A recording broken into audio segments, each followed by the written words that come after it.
75% de nossa comunidade, no momento não aqui, está de um ambiente que não sente que cada dia costa vai virar mais difícil para a economia e naturalmente também para a carteira. Não está uma cifra chiquito, não está 20, 30%, mas 75% expect worse economic conditions, segundo o Banco Central.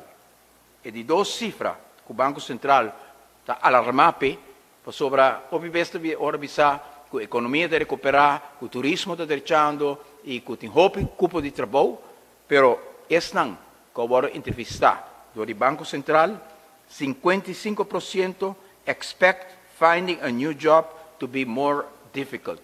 Que em contrário, na lo qual o governo está avisa, o primeiro-ministro avisa, não se houve boa notícia para o povo aqui, boa notícia não está sumamente triste.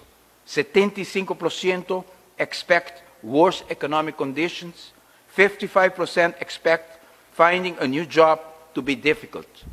E de três cifras, ainda mais preocupante, sobre esta mostra com a comunidade, já mais tampouco não tem esperança que o governo que tem que manejar a situação, tem a situação sob controle. 60% expect worse government financial position.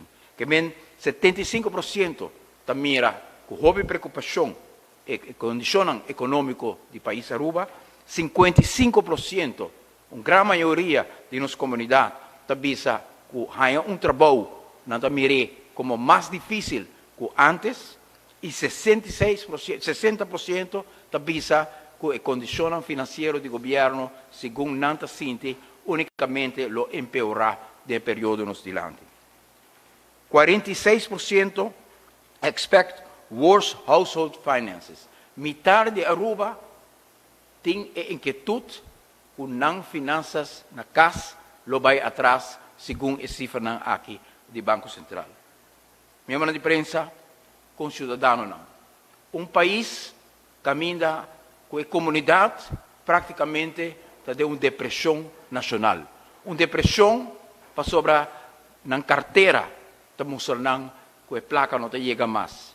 Uma depressão para sobre na nota mira que tem governo que está oferecendo nossa perspectiva. Nenhuma ideia, nenhuma iniciativa, nenhum projeto está agora assim para criar uma perspectiva econômica que nós vai adiante.